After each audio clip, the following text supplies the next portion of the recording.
പെസഹ വ്യാഴവുമായി ബന്ധപ്പെട്ട വിവിധ ചടങ്ങുകൾ പുരോഗമിക്കുകയാണ്. ഇപ്പോൾ മാർ റാഫേൽ തട്ടിൽ കാൽ കഴുകൽ ശുശ്രൂഷ ആരംഭിച്ചിരിക്കുന്നു. ജെയ്സൺ കൂടുതൽ വിവരങ്ങൾ നൽകും.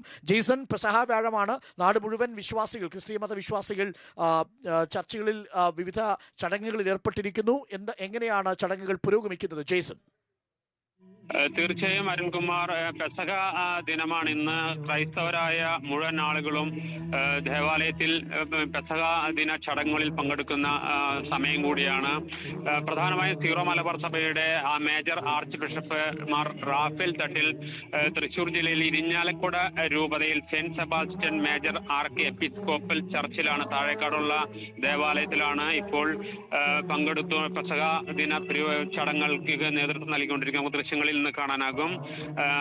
12 ശിഷ്യന്മാരുടെ കാല് കഴുകിയ യേശുക്രിസ്തുവിന്റെ ഓർമ്മ പുതുക്കുന്ന ഒരു ചടങ്ങ് കൂടിയാണ് ഈ പെസഹ ദിനത്തിൽ.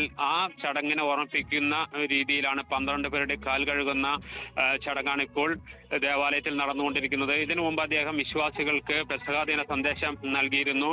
തികച്ചും ക്രൈസ്തവമായി മാത്രം, അതായത് ബൈബിളിനെ ആസ്പദമാക്കി മാത്രമായ ഒരു പ്രസംഗമാണ്. സാധാരണഗതിയിൽ ഇത്തരം സാഹചര്യങ്ങളിലെല്ലാം സമൂഹത്തിന് സന്ദേശം നൽകുന്ന, മറ്റു രീതിയിലുള്ള രാഷ്ട്രീയ സന്ദേശം നൽകുന്ന പ്രസംഗങ്ങൾ നടത്തിയിട്ടുള്ള മുൻകാല മേജർ ആർച്ച് ബിഷപ്പുമാരുണ്ട്. പക്ഷെ അതിൽ നിന്ന് വ്യത്യസ്തമായി പെസഹ ദിനമായ ഇന്ന് father Raphael Thattil major arch bishop തികച്ചും ബൈബിളിനെ ആസ്പദമാക്കിയിട്ടുള്ള പ്രസംഗമാണ് വിശ്വാസികൾക്ക്, സന്ദേശമാണ് വിശ്വാസികൾക്ക് നൽകിയത്.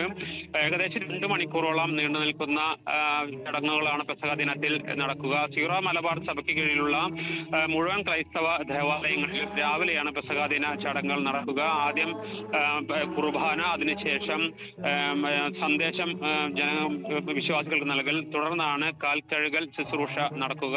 മുഴുവൻ ദേവാലയങ്ങളിലും ഈ ചടങ്ങുകൾ ഇപ്പോൾ പുരോഗമിക്കുകയാണ്. 12 പേരുടെ കാൽ കഴുകിയ, 12 ശിഷ്യന്മാരുടെ കാൽ കഴുകിയ യേശുക്രിസ്തുവിന്റെ ഓർമ്മ പുതുക്കുന്ന വളരെ സുപ്രധാനമായ, ക്രൈസ്തവരെ സംബന്ധിച്ച്, വിശ്വാസികളെ സംബന്ധിച്ച് ഏറ്റവും പ്രധാനപ്പെട്ട ദിനങ്ങളിൽ ഒന്നാണ് ഇപ്പോൾ.